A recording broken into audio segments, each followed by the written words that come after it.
Society 5.0, meaning that we are human-centric society focusing on well-being. Yeah, for Society 5.0, people needs to be mentally healthy. Yeah, and then the integration of technology is very fast, wide, and ubiquitous. So it is everywhere. And the last point for what happens today is on the ability of the humans to solve challenges in their society. And this includes what happens in our students in the classrooms. Okay. Now you know this one, yeah. So XR or extended reality has been around before AI. So within XR, some people call it MAVR, MAVR, mixed augmented and virtual reality. Some people call it XR, extended reality, and some people also call it immersive technologies. So within XR, there are three main dimensions. There is the VR, virtual reality. I believe you know this one. So you have the ability to see objects 360 degrees. Augmented reality is where you have something added or popping up, for example, from a Little Riding Hood book, and then when you scan, and then the Little Riding Hood will be coming up and then dancing around, and with the narration, audio, and so on. Mixed reality is actually the combination of both, where you use the glass to see the 360-degree object while seeing the original object also, yeah? So that is the idea. So if you look at the spectrum here of mixed reality, so basically when you teach your students like this, it's going to be real environments where I can see you, but then I can also add something augmented. For example, the weather forecaster, they have the the forecast behind that is actually the green screen. Today it's easy to explain about augmented reality because we have green screen background in Zoom. But when I started talking about this before Zoom era, it's not easy. Yeah. Now you can also have augmented virtuality, meaning that mixed reality. And the last full virtuality is called VR. I developed some wrote some books on this one, and also developed some apps for learning English basically, yeah, and Balinese to preserve the local language. And this is one of the trends. Another trend which coming actually a long time ago, but became very popular back in the 2020, that is AI. So if you look at the history of AI, some probably forgot that AI has been around from a long time ago, back in the 1950s or 40s. Started by Alan Turing, if you remember the name. It's a very prolific figure, yeah. And along the way, there are some projects also related to AI, like ELISA, Joe Burbeckis, and many others, Perry project, and so on. But because of the limitations of the supporting system that time, AI is not really that popular. Paul, I think in your time you experienced the calculator, protests, yeah, that time. Yeah, I didn't experience that because maybe I was born before that, but I heard the stories about that. Yeah, but I do experience the protests of teachers when Google coming, what is that, browser for Googling, Sure. And now our students are using AI, moving into Google to AI more, ChatGPT especially. And back in 2020, 21 actually, where OpenAI under Sam Altman launched the ChatGPT, and it's just viral at the moment. Yeah. But under AI, you will see three different terms related to this. The first one is called artificial narrow intelligence, meaning that the intelligence of the machine is below the human intelligence. And then artificial general intelligence is where the intelligence of the machine is parallel to us. And then super intelligence is where the intelligence is above the human. Now let me ask you, what is what happens to AI today? Do you think they are narrow, general, or super already? Is it more intelligent than you as a human? So actually, until today, all the AI platforms are still considered as narrow. So all their intelligence are still below. Now I will explain why. Yeah, that's why I'm going to focus on the pedagogy perspective now. Okay, so other than that, I'm not going to run through this one, but basically AI became popular with the term coined by Professor John McCarthy back in 1955 under the Dartmouth Summer Research Project. And since then, it's coming from different areas, including history. I like your topic, by the way, using transcribers, Dr. Jamie, and then also Jason and sorry, your name, yeah, yeah, and many others. And then I'm going to try to connect all those things together later on with the use of AI into the context of teaching and learning. So the idea is that it's been used in different areas and also into education.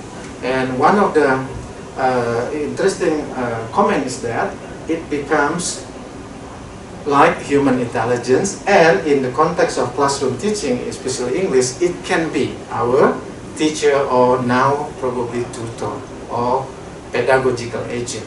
Yeah, so our students talk or interact more. They ask ChatGPT more than the teachers. Why? Because they don't get the teachers can get angry or busy or tired, so they can be more comfortable with ChatGPT. All right.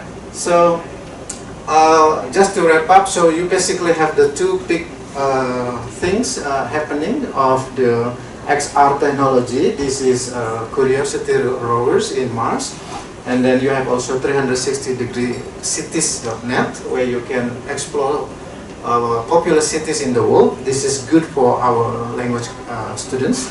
And I personally developed several books and also applications. This one is based on the local story, and then I modified it into English and Indonesian stories with audio narration and augmented reality app. So my students can learn English by scanning the goats there, the animals, and then the goats can pop up and then running with the narration. I also developed a virtual reality app with the books for junior and elementary, junior and senior high school students called Animals of Nusantara. Nusantara is the whole archipelago of Indonesia, talking about endangered animals in Indonesian context. So, other than that, you probably know the logo of this one. Which one that you don't know? This one? This is Brisk. This is a very powerful AI tools now. You can basically have the YouTube videos, and then you need to put the add-on first, the plugin, and then once it is already there, normally in your bottom corner, and then you just click that one, and then you can create quizzes, tests directly to Google Form and many others. Yeah, in many forms. This one is very famous also. Compared to ChatGPT, you can use Hugging Face.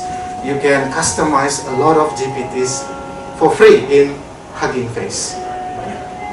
This is called Magic School, the unicorn, Magic School, and you know this one. And I like now to try Suno. You know Suno? You can create songs. Now in YouTube there are a lot of AI bands. They can launch albums every week. And well, there will be a discussion on copyright and many things. The same with our students. And I also like to use this. This is Leonardo.ai. This is in the middle when DALL-E, the image creation under OpenAI, still cannot produce a very good illustration images. Then we have Midjourney, Blue Willow, and then this one, Leonardo. And now I think it's much easier. We can use Copilot, Bing, and everything to generate images, getting better. But that time it's not that good. Right. So actually there are different types of functions of AI. Basically, whether it is generative like this, we can use Gemini, Perplexity, and many others. where you can use machine translation. My students now shifted from Google Translate to DeepL, for example. Or when I was in Japan, I used Google Lens. I learned Japanese, but I forgot because it was like senior high school time. So I used Google Lens by scanning and then translating it. And then image generation, I used all of this before, and then this one, of course we can talk about that. And everything I collect in my bookmarking system using Waterlet. So if you like to know whatever AI available today, I might also get behind, but I collect almost 300 more AI tools here. You can scan this one, or you can go to bit.ly/AIAD. So there are a lot of things happening, I know, and then we are going to continue on this one. Sorry, you still need it? Let me go back. Okay. So I'm using Wakelet to bookmark things. Yeah, this is like delicious.io bookmarking system in every browser and many others. Okay. So having this kind of situation, I think Paul also mentioned about this. So we are now learning in different directions using different modes and resources. So in other way, you are learning in a multimodal learning situation. So multimodality means that you look at many different modes that you can use to communicate with each other and express yourself. So basically, there are so many things. You learn from audio, you learn from video, you learn from pictures now, and animation and many others too. So basically, there are 5 things that you need to pay attention in multimodality. The first one is visual, whether it is visual resource, oral, linguistic, gestural, and spatial.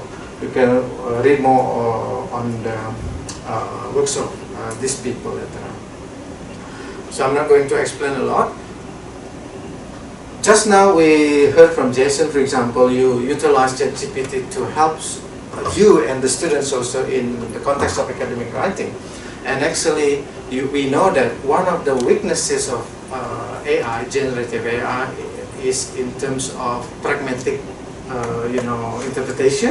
So sometimes it doesn't understand local cultural context, for example, and also it cannot really help students to become more critical.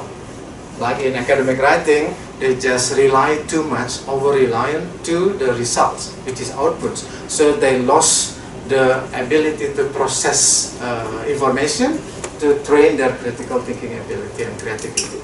So now our learning is shifted into what is called deep learning.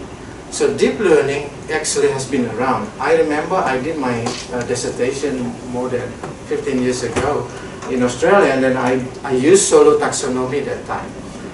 Probably it's not that famous. In Indonesia now, the government introduced solo taxonomy, which is interesting. I already did this one before. Before we talk a lot about Bloom's. We know Bloom's taxonomy. And this is the revised version, meaning that you want what C level, what competency level that you want your students to achieve, whether it is C1 up to C6. Normally, depending on the learning objectives, you will go to a specific taxonomy. Now, what is the difference between Bloom's and Solo, and why Solo is important in the context of AI today? So, if you use Bloom, meaning that when you want to measure the student's competency, you only focus on that taxonomy only. For example, if you want to ask the students, for example, to check their understanding, your instruction will be, please explain the concept of blah blah blah.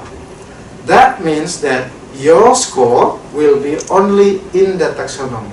Whereas our students can probably answer differently. They can have different opinions, different ways of answering. With solo taxonomy, you have 5 also, showing pre-structural until extended abstract, meaning that our students, depending on their knowledge and prior knowledge or background, they can have various ways of responding to questions or instruction. For example, I ask the same, please explain the concept of blah blah blah. They can be here, they can be connecting, I forgot to explain. Pre-structural means that students cannot connect information or data. Unistructural meaning that they can only point one data, one information. Multi means that they can connect two, at least one or two information. What is expected is actually relational, where they can relate their information to other concepts, and the highest one will be where they can create or produce other concepts based on their prior knowledge. So this is actually similar.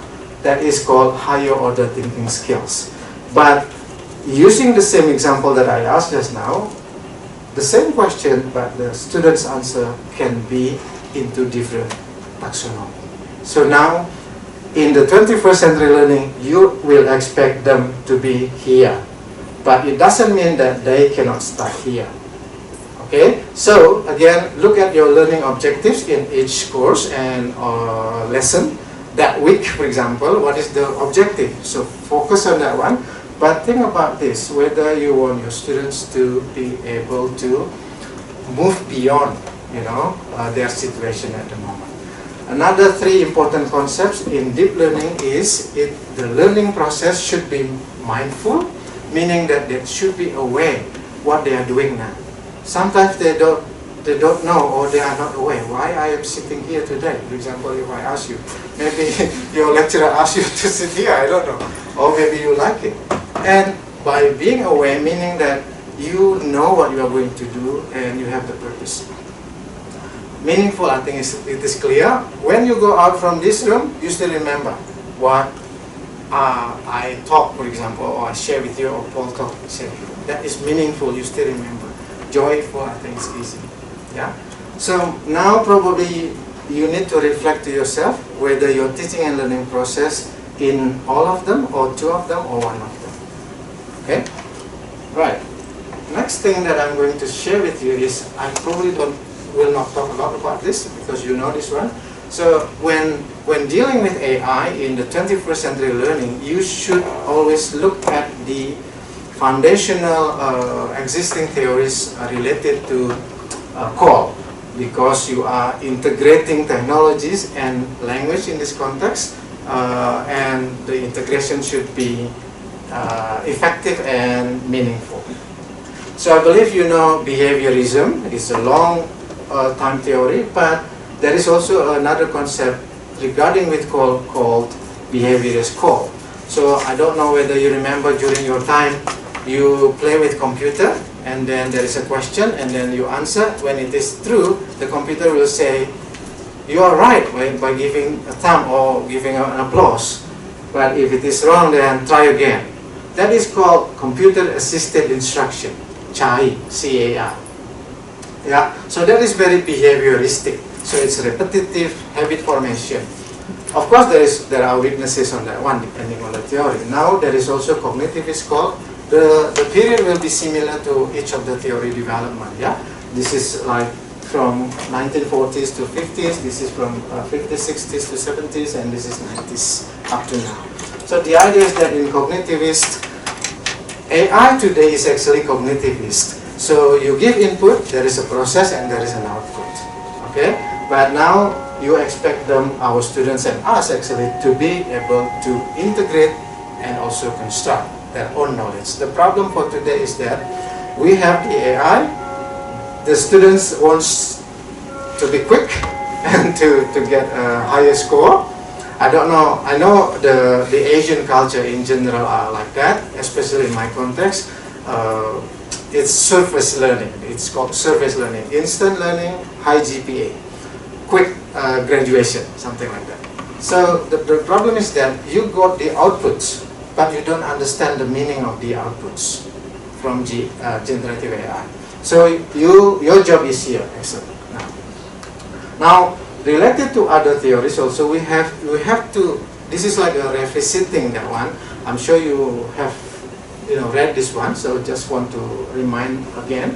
So don't forget also that when we learn using technologies, you need to think of providing enough and meaningful educational experience to your students. What is that? Meaning that your students must feel the presence of their peers, social presence, including the teachers. Their cognitive, meaning that they understand, they can get the knowledge from that one.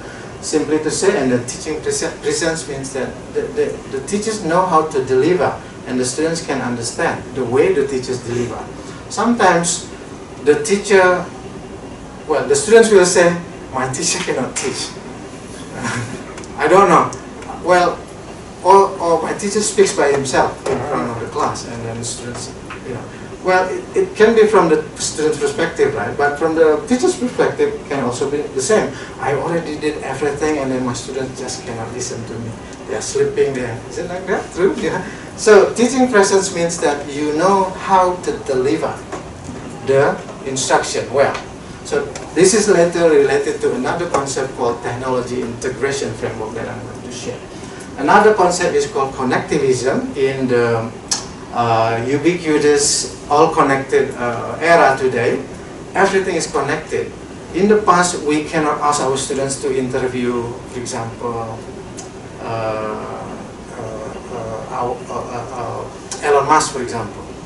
Yeah. Now you can directly tag or mention using mention in social media. Try, because we never know that. For example, I'm sorry I use Elon Musk here because I cannot think of other things. So Elon Musk reply to you, or your president, for example, yeah, or important singer, yeah, very famous singer. So try that one. A very simple example of connectivism theory or concept is the use of massive open online course or MOOC. So like Coursera, iTunes University, LinkedIn University, and many others. What is that? So in massive open online course, there are 4 important concepts showing connectivism. The first one is that students can be autonomous. They learn to go through topics by themselves, and the materials are open, and they also can learn from diverse perspectives and background of the students. The students can come from Peru, Japan, Indonesia, and many others, where they meet there. And it is expected to be interactive. Of course, there are studies on MOOC that interactivity can also very low, yeah, because of it is autonomy. Next important thing is called online collaborative learning concept. In generative AI era, we need to again look at this, revisit this one. What is actually your role? This is what I'm going to talk more now. Yeah? So there is a question: will AI replace teachers? There is a study just now by Chinchin that the result is not really valid, let's say like that, yeah? So, will it replace teachers? What is your role here? I did talk to Jason just now. What is your role? And there are, I think, 6 roles, yeah, from the theory on that one. Now, Jason actually gave a very good example of how you can play a very good role by integrating and utilizing AI, okay? Right. So these are some concepts. So there are things that we need to consider now. With that very fast development and also considerations, we need to start thinking now that using AI is not only about making use and getting advantage of that.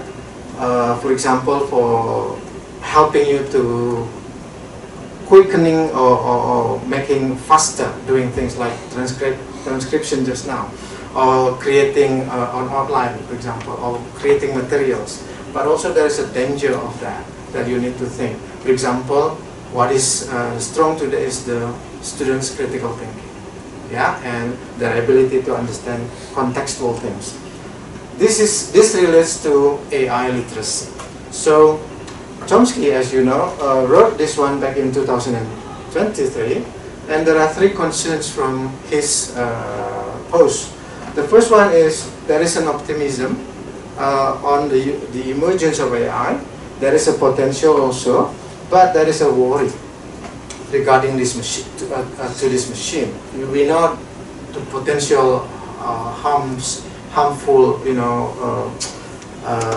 effect from AI, yeah, that can happen even to us. Now, I don't know with you, I sometimes, because sometimes I'm very busy, I just ask GPT to help me.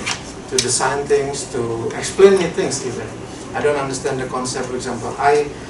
Before coming here today, I was in Taiwan Call in Taichung 2 days ago, and I got a lot of things there. For example, later I'll talk, there is a cognitive offloading concept now. Cognitive offloading means that you are using something else like a platform to help you thinking. So you ask ChatGPT to help explain something to you. Yeah, that is another interesting concept. So there is a worry. So these are some of the resources that you can read later on AI literacy. This is from UNESCO, and then there is a very good course by Google that I accomplished. It's only 2 hours, and then you can get certificate also for free for this one. It's called Generative AI for Educators. Yeah, this is the link. I put links or everything, and later you can access this one too. And this is my question to you. Yeah, so. Oops.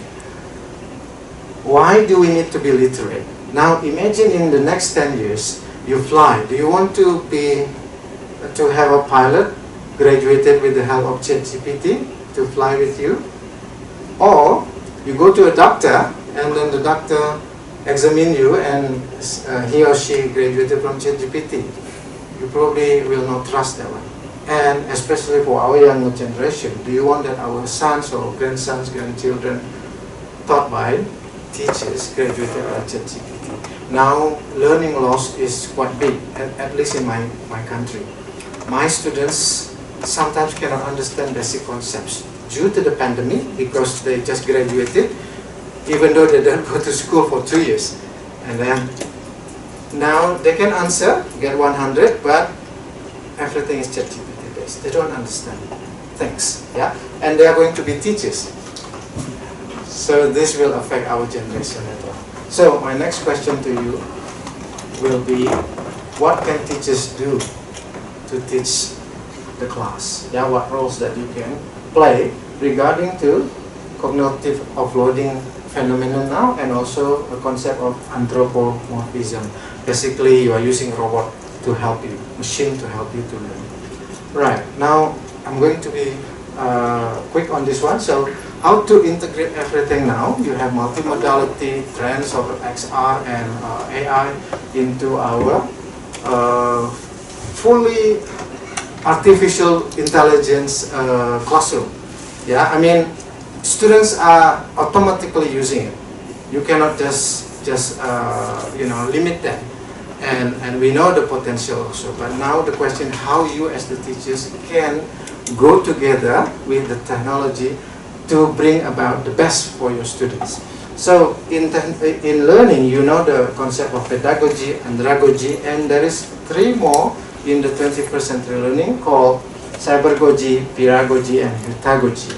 So pedagogy means that you are the center of the knowledge, and then those students learn from you.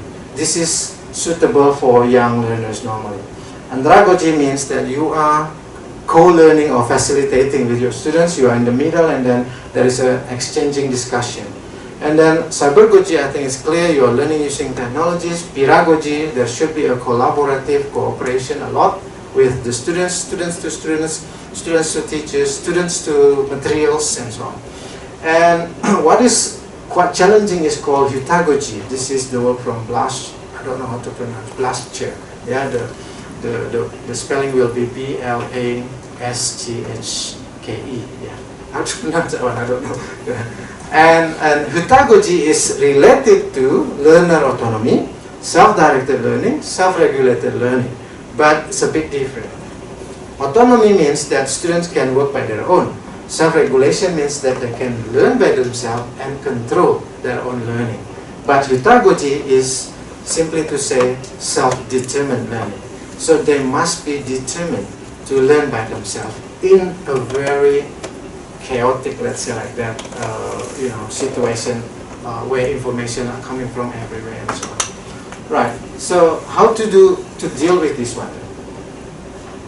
And I'm going to skip this one because it's under constructivism concept.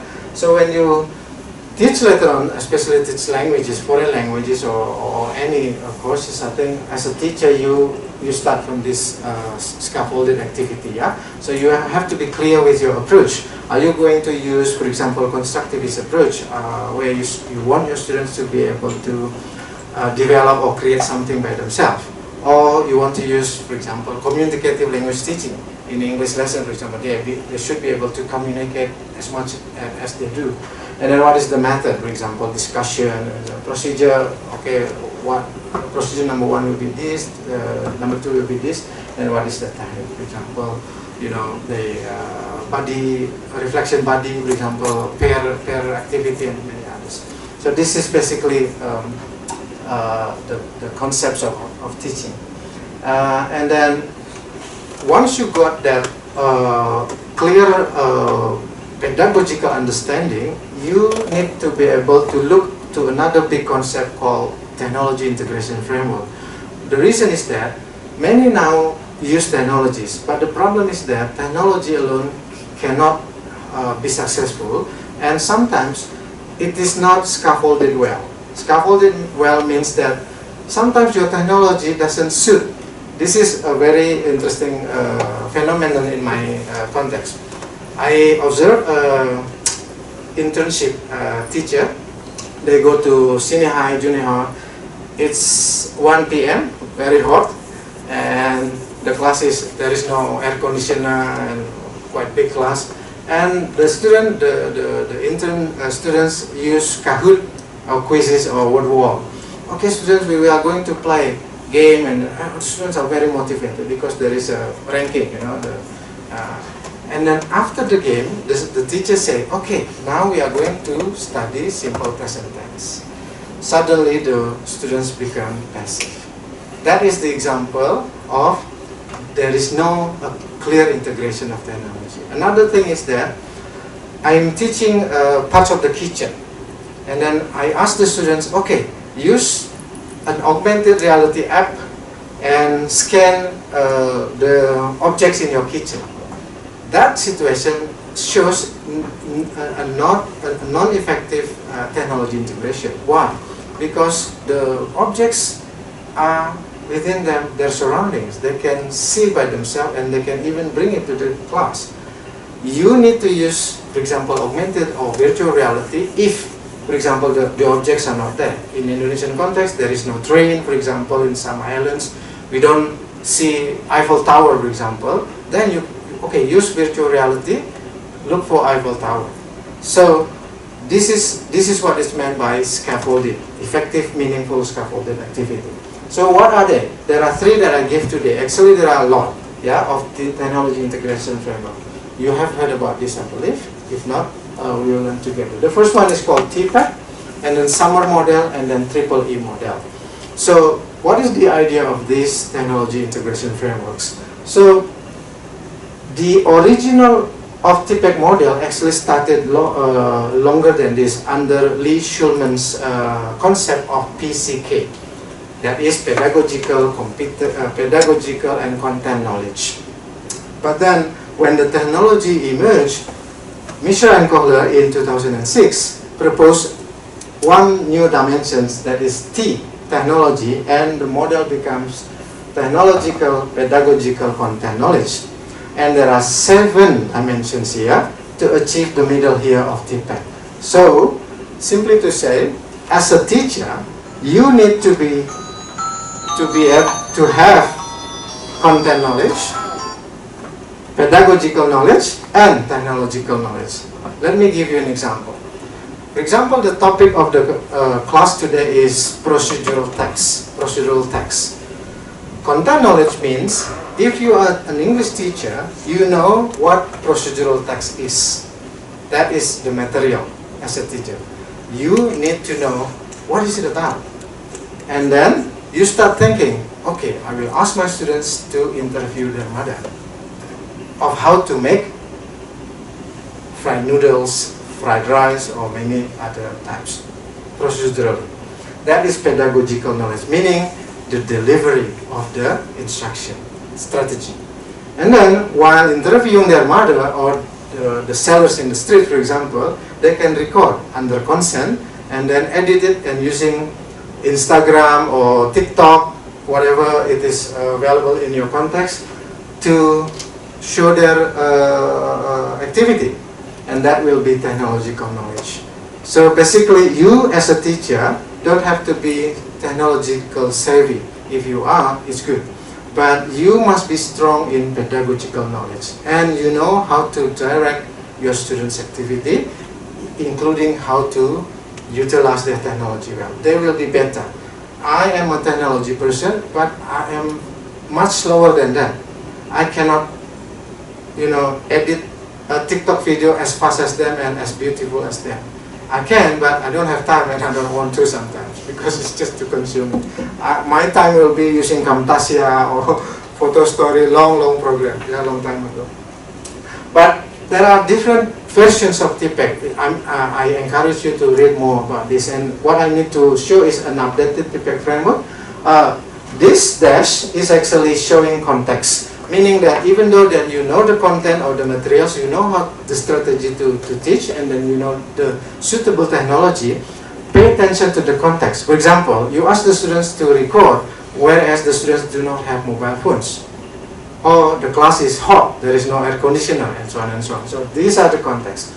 And in 2019, Mishra updated into another dimension, becomes XK, contextual knowledge. Before this, it's not a dimension. Yeah. So now there are 8 dimensions. Okay. But please read, because so many variations of this one. Yeah. All must know about this. Another one is called Summer. This is by Puntendura. Basically, what is the function of the technology that you use? Yeah. Whether you substituted the existing, the previous technology, or augmented that one, or modify your teaching learning process, or redefine the teaching learning process. For example, I used to teach reading by printing the students news from newspaper, and then I asked them to read from BBC Digital website, meaning that, and if I stop like that, meaning that I substituted the technology from the printed one into digital one. That's it. Yeah. But then if you want your students, after reading the digital BBC website, for example, of a text, I ask them to take notes of difficult words. That means that it's augmented. Okay, you add something there, and then you ask your students, okay, now talk to your friends about the unfamiliar words, and then try to create a sentence from that one. Then you modify the technology, and then after that, now exchange the words, the difficult words, and then try to create one paragraph, depending on your level and learning objectives, of a similar topic. Then you redefine the technology. So as simple as that. This will be more on using technologies for what purpose. But TPEC is more on how to integrate everything. Okay? The last integration framework that I'm going to share is called EEE. This is by Liz Kolb. Basically similar to Summer, but it has 2 big components. The first one is the technological tools, and the second one is the instructional strategies. So there are 3 E here. Whether or not the tools that you use and the instructional strategies that you apply engage the students' teaching and learning process. For example, I'm using Zoom sometimes. I'm here in Taiwan, and then I have to teach in Bali, so I use Zoom. Sometimes when you use Zoom, your students, you don't know that your students are sleeping, right? They close their camera and so on and so on. So normally I give a lot of activities and then asking a lot of periodical Zoom chat type of thing. Or they are very clever. Their video is like this.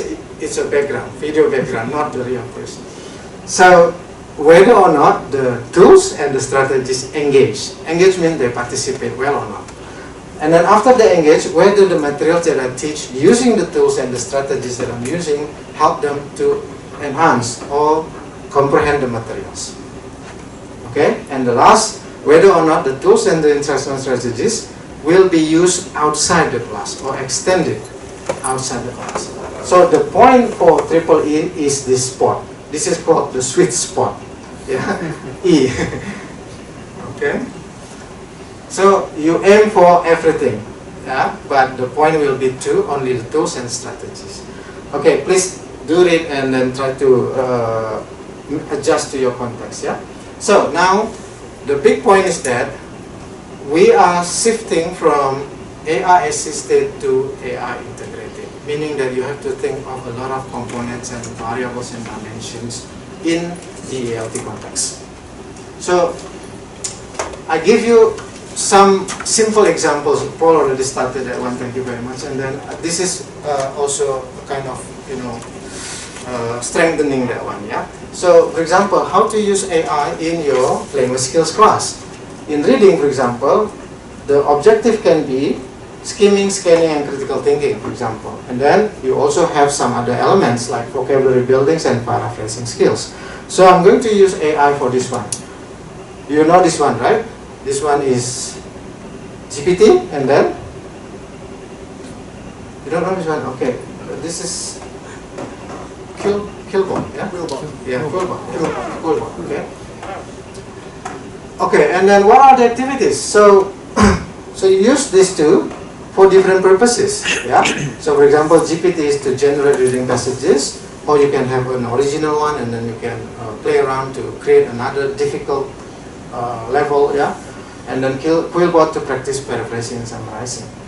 Again, the point of AI integrated lesson is how you scaffold. Yeah. Scaffold, like what Jason already demonstrated. Very good actually, yeah. That is a very good example of how you plan everything and integrate everything, yeah. So I don't need to talk a lot again about that. So this is only a sample, so you can use this activity, and then the last activity when you use AI in your class. Again, you need to look for your learning objectives, class context like levels, inputs, styles, approaches, and many others. Okay, so the idea is that how to utilize the tools to be meaningful, mindful for the students, and also joyful. Okay, and remember, this is for English class, not a research class or different. I can talk about that, but this is for communication, basically, yeah, communicated activities. You might think of other tools and ideas to teach reading, yeah. Okay. Another one, I'm not going to explain everything because of the time. So in listening, you need to look again the objectives, and then you can use different tools for this one. Yeah, for example, I use this. You know this one, right? TED Talk and that one.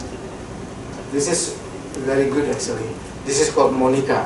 So it's AI that you can install for the plugin, and then it will be in your sidebar, and then you can talk directly from your computer. Yeah, with Monica. Okay, and the idea is similar actually, for the activities. This is for communication skills, and then I go to others also for speaking. I use this. This is called Kate application like Duolingo, Elsa, Hello English, Bubble, and .us, and many others. And this is called Orai. This is for public speaking. So you record a short public speaking, and then they will give you feedback, yeah. And then these are the activities, yeah. And again, you try not only individual but also pair and collaborative learning, problem-based learning, project-based learning, all the 21st century learning methods or approaches. Yeah?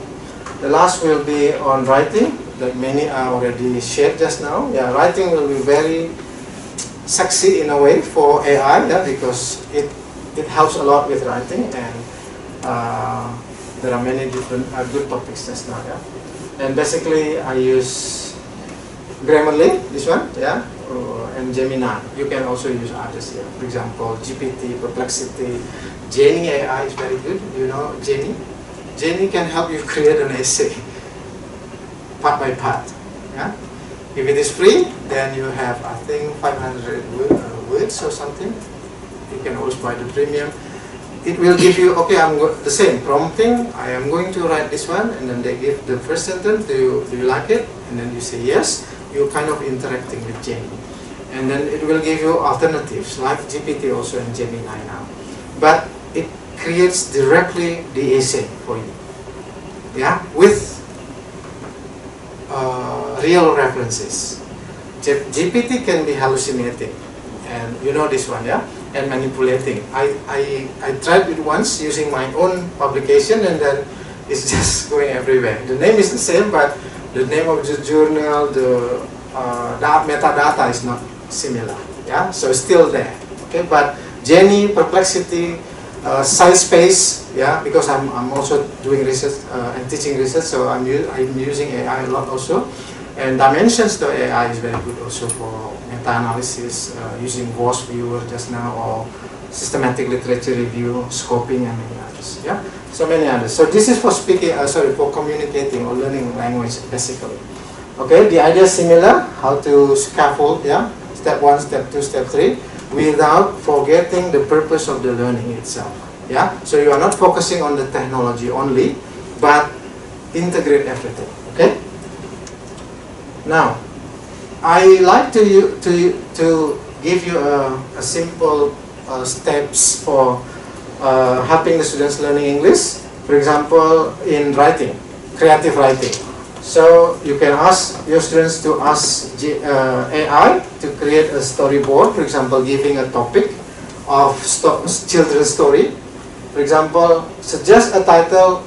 If it is too, it is too small, yeah, for that.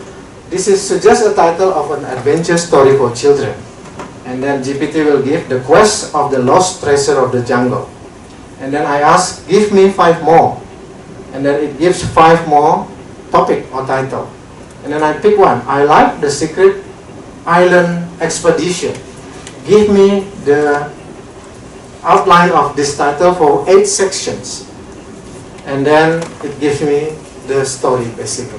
But what you can do more is not only the story.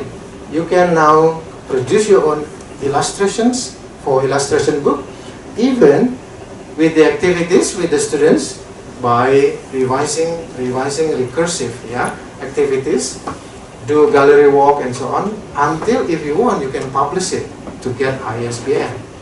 So their effort is, I don't know, appreciated in a way, yeah, legally, because they can produce something that people can read and they will be proud also, yeah, for their project. This is a simple activity. So some of them that I do, I produce some storybooks basically, yeah, with my students. This is called Scabby Dog, 3 lingual storybooks, English, Indonesian, Balinese, yeah, because I'm trying to preserve also the local, the national, and the international of foreign languages. I intend to have Japanese one more, but it's not an easy process, to be honest, because we cannot speak Japanese, but we do have Japanese department. Even I'm a Balinese, for example, I cannot write the script like the Japanese script or Chinese script. Many of the younger generation also cannot do that now. So that's why preservation is very important. Yeah. Okay. And next is, these are some of my books about AI that some are free. This one is free under EPICOL, Asia Pacific Computer Assisted Language Learning. You probably know Professor J.B. Son from Queensland University. We did publish, and I'm one of the board members there. This is under Indonesia Call. So we have an Indonesian Computer Assisted Language Learning Association called ITEL. And next year the conference will be in Bali if you're interested, yeah. And I'm going to run the program. I'm also one of the directors here. We publish some books, and now I'm editing 4 books from all the people here. And this is my book last year, a simple techniques actually, just simple one using AI. And there are many, yeah. I'm editing and also drafting some now. Okay, so once you got the understanding of how to integrate everything in the multimodal approaches or perspectives, don't forget that you also need to think that how much is the AI being used. So this deals with false area assessment, okay? How much and how you are going to score or show their competency. So there are different ways, for example using this traffic light system, yeah? from AI free to up to AI empowered concept, or use a MAGE framework. Yeah, this one. Mapping, AI vulnerability testing, grading, and evaluations framework. And then I think I have some. And again, when you want to teach, try to go beyond.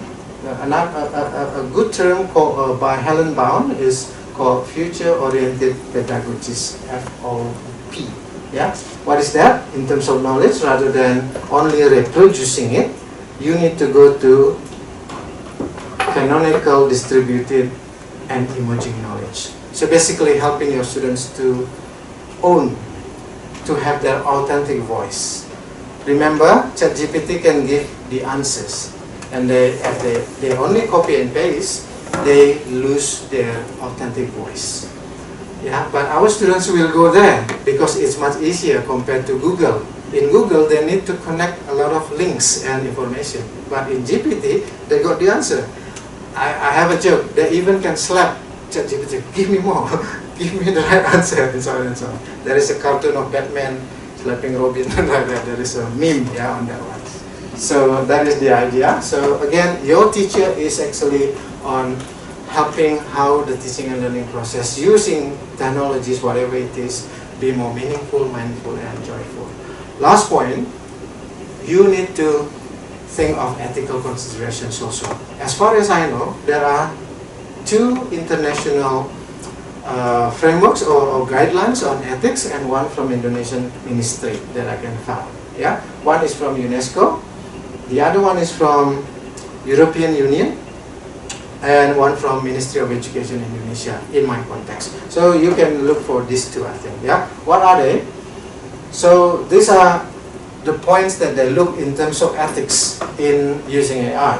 So in UNESCO, for example, they pay attention to integrity. We all are aware of this one. And then there is no regulation. In my university, there is no clear policy how much you can use. So it's just like individual teachers. I don't know here.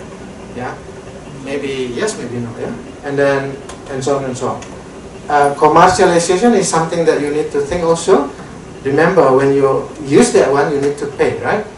So it's a business type of thing. Yeah. In European Union, I think what you need to think is more on this one, transparency. They are reading you now. There is a memory updated, notification sometimes. Yeah, actually they are reading you. And remember, AI is not human. AI is just machine that responds to whatever you gave. The problem is that many of us, and maybe students, think that they are someone else that they can interact. Well, there is a concept called virtual pedagogical agent for this one, or chatbots. Maybe pre-GPT time, Cookie, Replica, Andy, they are using names, normally female names. And then after that, ChatGPT, Perplexity, and many others. So they are not human, even though they can update their memory about you. Okay, about you. And then I think what I want to show from the Indonesian ministry is on the environmental impact. Do you hear or know the story of some admin in X or Twitter? And he tweeted that if you use please and thank you, they pay a lot of electricity. Do you know why? Yeah, because it's more complex for the machine to produce the response. Yeah, and using this a lot will cost electricity and air conditioner. Yes, for environmental impact. So think about that when using ChatGPT and others. So my point on ethics will be like this. You need to know when to, accelerate, and when you want to brake. Yeah? When you want to speed up using AI, or when you want to stop. And please tell your students also with this. How to do this? I propose this one. There are 5 P's, and then the ability of you are the pilot and GPT is the co-pilot. So this is called prompt engineering concept. So last point, everyone. So 5 P's will be you need to ask these questions. Yeah, what is the purpose? Does it meet your purpose? Is it safe and ethical when using Jenny, for example? Is the product good? Is it hallucinating? And many others. Who are they? Sometimes because it is also, everything is politics, right? So like DeepSeek, it cannot answer particular questions, right? Because remember, everything is always, there is an agenda or interest behind that. And presence, yeah? Who is behind it? So there are different ways to do prompt engineering. So again, you are the pilot, you are the driver, and let the AI becomes your navigator or co-pilot here. Okay? So there are different ways to do that. Yeah. The idea is that you need to pay attention to 6 of the prompts. Yeah. What is the task? It should be clear, context, example, and the tone. Whether it is straightforward, it is formal, and so on and so on. And there are many frameworks for ChatGPT, RTF or tag. This is role, task, format, task, action, goal, and many others. Yeah, and this is the example. Even you can develop your own. I develop my own. In my context, I use Dharma. Dharma, it means kindness in Indonesia and Balinese Hindu concept. So I use that one because I want them to be aware that, okay, you can use that one, but remember to be genuine, to be true to yourself. Yeah, not to plagiarize, not to cheat, So Dharma, I hope it can remind them of the concept. Yeah. So basically, you can ask ChatGPT also to create your own prompt engineering frameworks. Yeah. So simply the same with the 6 steps. And I give you the example here. I don't need to explain this one, so you can read later on. Okay. So my point, the last one. This is last 2 actually. So when to use ChatGPT and others? So there are family. So decision tree for this one, yeah. So is it safe to use? If it is not, does it matter if the output is true? If no, then it is safe to use. If it is yes, do you have expertise to verify that one? If it is yes, are you able? What is this? And I cannot even read it also. Sorry. Yeah. Are you able and writing to save to full responsibility regarding legal, moral for inaccuracy, yeah, and so on and so on. So that is the idea. Last point. Okay. So this is my point. You need to reclaim the agency, your agency as a teacher. You need to be there. And remember, they only produce outputs, but they are lack in interpretation. They only give you answers, but they are lack in elaborations. And the machine's platform can only give you path, but you, as a human, can connect the meaning. Yeah. So this is my book. You can have a look also, and I think that's all. Thank you. You can spend that. Thank you very much. Thank you very much, Dr. Santosa. I thank you with that. Oh yeah. Thank you. Thank you.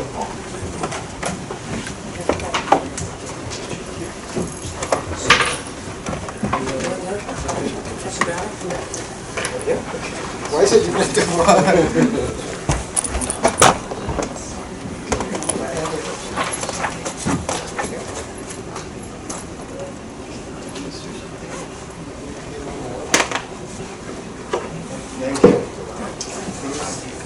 There you go. Great, thank you very much. So, we're going to have lunch for we're a little bit behind schedule, so but I'd like to keep to the schedule after lunch. And the next talk is you can't.